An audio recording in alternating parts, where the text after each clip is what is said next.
Dakar, troisième étape du périple présidentiel en Afrique occidentale, a réservé un accueil sans précédent au président Habib Bourguiba.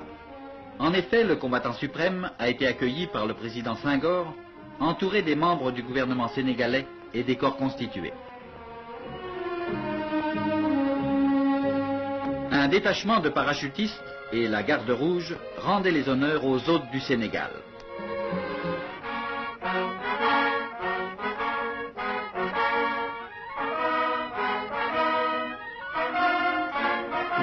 Cet accueil exceptionnel devait se traduire dès l'aérodrome par un chaleureux discours de bienvenue du président Léopold Sédar Senghor. Le chef de l'État sénégalais a salué en la personne du président Habib Bourguiba un très grand Africain et un ami de longue date.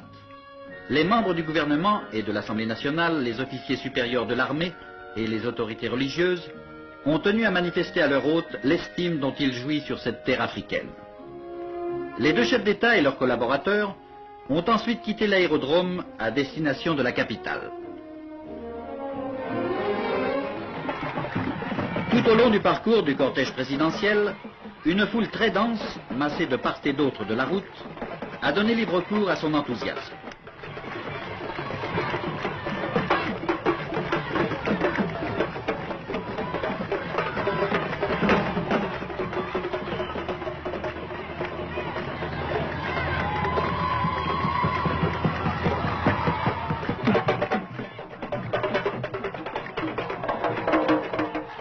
La population tout entière, hommes, femmes et enfants, était descendue dans la rue pour acclamer les deux présidents qui, debout dans une voiture découverte, symbolisaient cette idée, chère au cœur de tous les Africains, l'unité de leur peuple.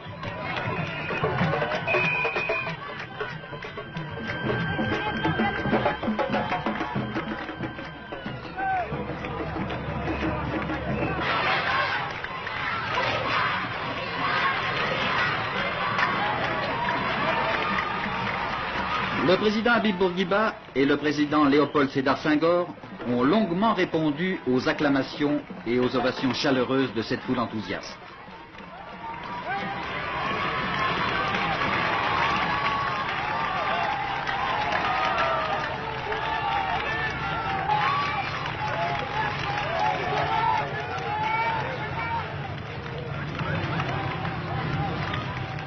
Les couleurs chatoyantes des costumes, le rythme des chants folkloriques, l'entrain des danses populaires ont donné à cette journée de fête un faste et un éclat exceptionnels.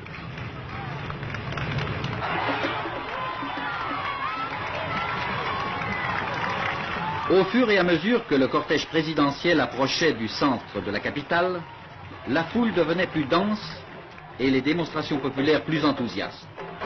Se frayant difficilement un passage au milieu de cette marée humaine, le cortège présidentiel a lentement traversé les principales artères de la ville, escorté par un escadron de cavalerie, jusqu'au palais présidentiel que le chef de l'État sénégalais a mis à la disposition de son hôte.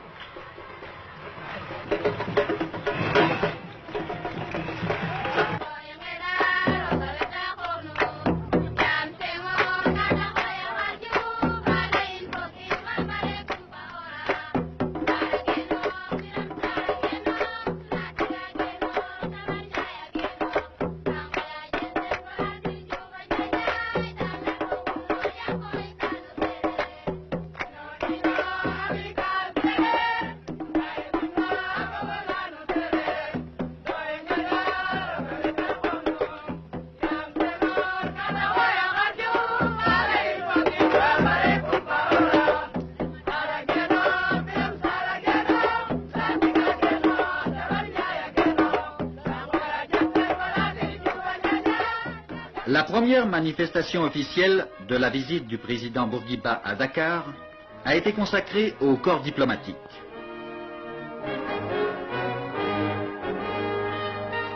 Le soir, une grande réception était offerte par le président de la République du Sénégal et Madame Léopold Sédar Senghor en l'honneur du président Habib Bourguiba et des membres de la délégation tunisienne.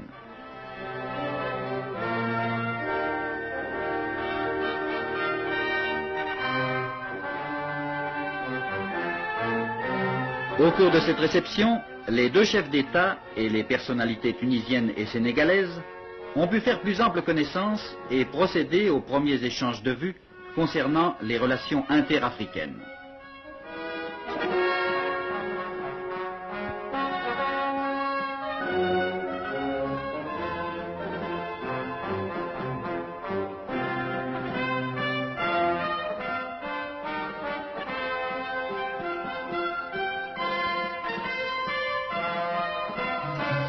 Le lendemain, après avoir déposé une gerbe au monument aux morts, le président Habib Bourguiba, accompagné des membres du comité d'honneur sénégalais et de ses collaborateurs, a traversé la place à pied pour se rendre à la chambre de commerce où se tient la semaine de la Tunisie. Quelques instants plus tard, le chef de l'État était rejoint par son hôte, le président Senghor, avec lequel il a parcouru les différentes sections de l'exposition. Aménagée avec goût, la semaine de la Tunisie présente un panorama complet des activités culturelles, sociales, agricoles, industrielles, touristiques et artisanales du pays.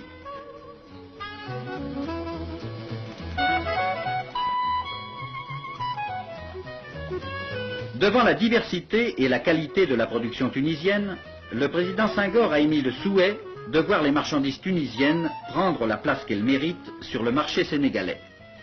Les deux chefs d'État se sont rendus ensuite au musée de Dakar, qui représente un effort considérable d'inventaire et de conservation des arts africains.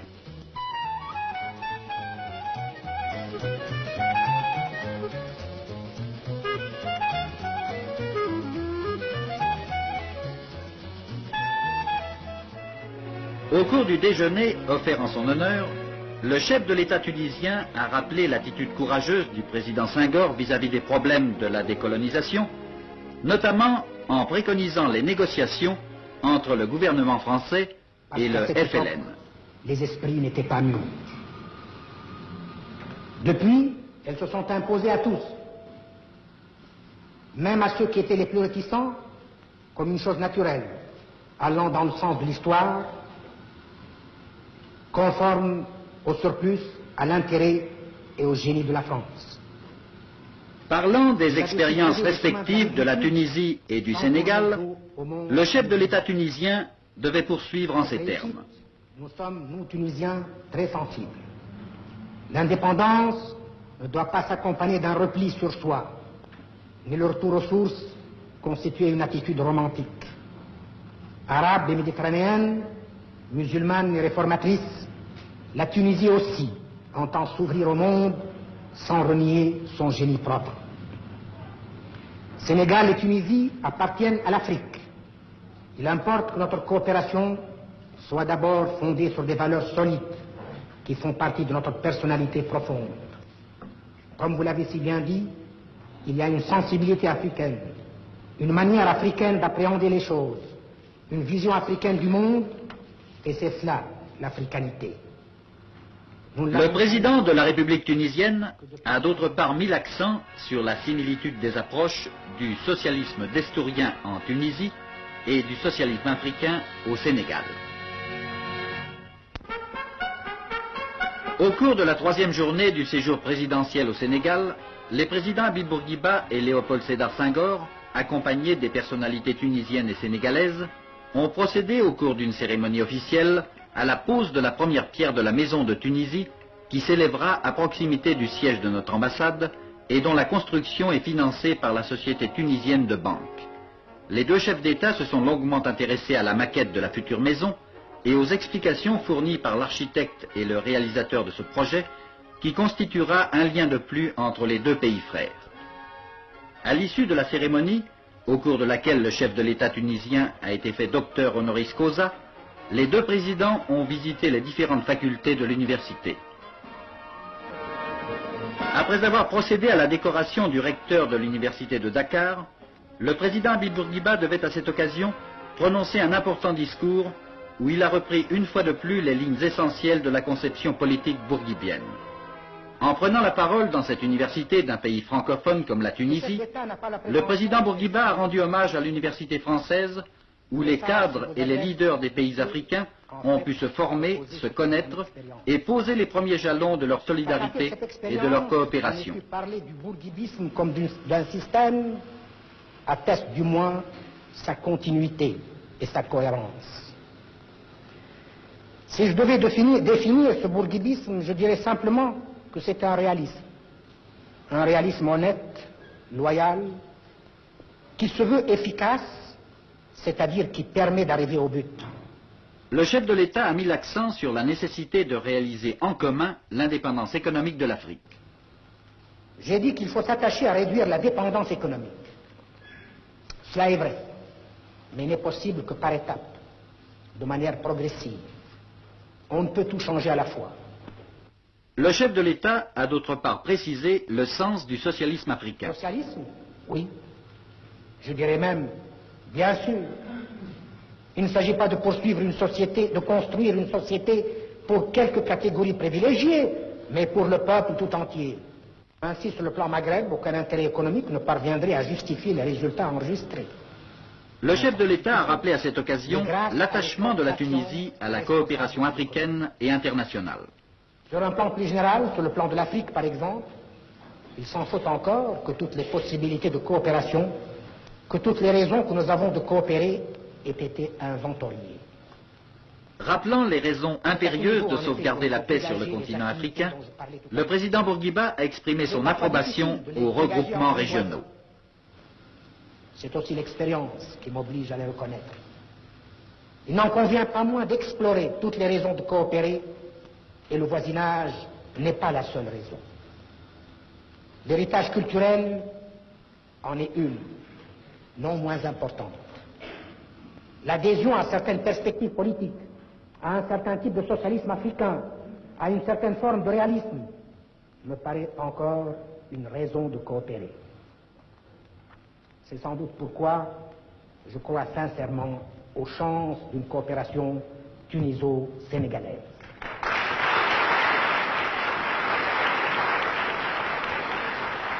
Dans le domaine politique et économique, certainement. Je m'en voudrais de ne pas ajouter devant vous, et combien plus encore dans le domaine de la culture. Je n'aime pas beaucoup le mot de francophone, mais enfin je dois reconnaître que la francophonie représente en Afrique une réalité.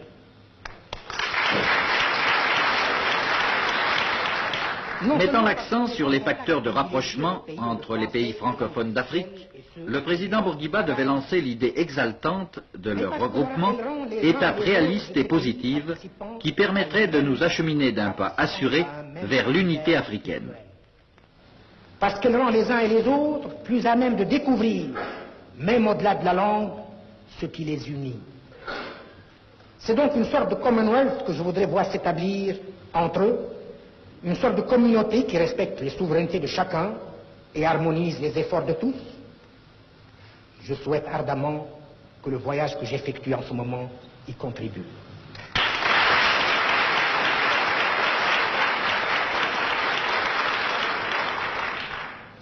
Fidèle à sa tradition dans la recherche continuelle des données concrètes et objectives du rapprochement des peuples africains, le président Habib Bourguiba a tenu au Sénégal, comme à tous les pays africains qu'il visite, à prendre contact avec la colonie musulmane.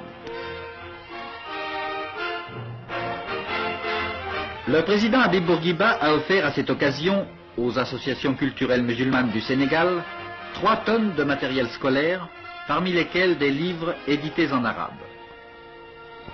En effet, la permanence des liens spirituels et culturels entre la Tunisie et le Sénégal et les autres pays africains constitue, en plus de la similitude des données économiques et sociales, un facteur déterminant pour l'harmonisation de nos politiques et pour l'acheminement vers l'unité des pays de l'Afrique noire et de l'Afrique blanche, longtemps séparés par le Sahara. Les dons du président Habib Bourguiba répondent par ailleurs à l'intérêt qu'a porté la délégation de la Fédération des associations musulmanes sénégalaises lors de son voyage en Tunisie aux ouvrages d'enseignement édités par le gouvernement tunisien et en usage dans les établissements scolaires. La 4e journée du président Habib Bourguiba au Sénégal a commencé par une séance solennelle à l'Assemblée nationale sénégalaise.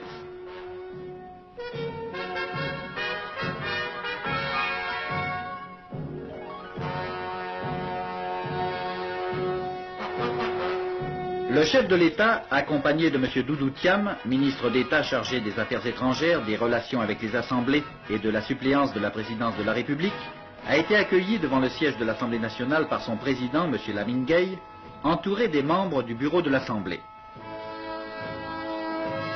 Après s'être entretenu quelques instants avec le président Lamine Gueye, le chef de l'État tunisien fit son entrée dans l'enceinte de l'Assemblée, où l'attendaient les députés, les membres du gouvernement et du corps diplomatique, et les personnalités civiles et religieuses sénégalaises.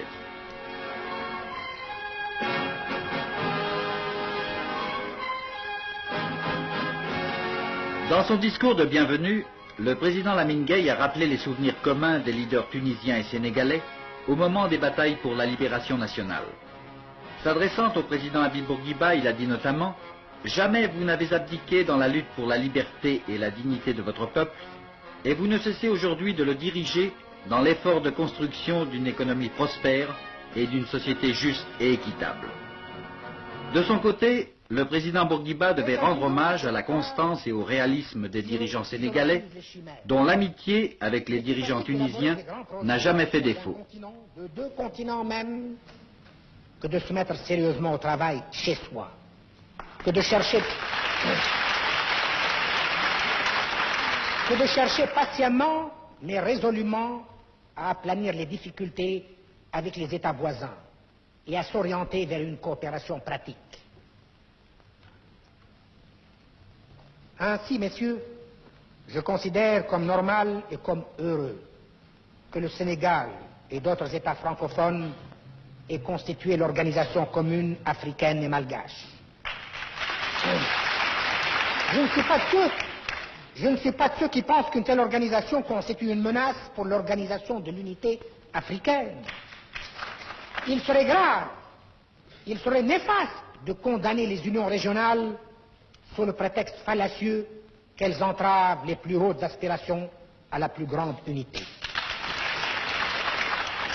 Au contraire, laissez-moi vous dire ma conviction que vous et nous, Sénégalais et Tunisiens, nous allons dégager dans les prochaines heures ce qui nous unit, les terrains sur lesquels déjà si souvent nous nous sommes rencontrés, et ce que mieux encore à l'avenir nous pourrons faire ensemble.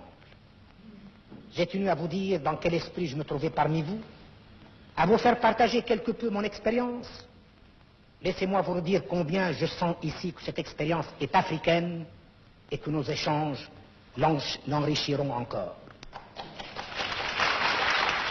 Vive l'amitié tuniso-sénégalaise, vive le président Senghor, vive l'Afrique unie et prospère.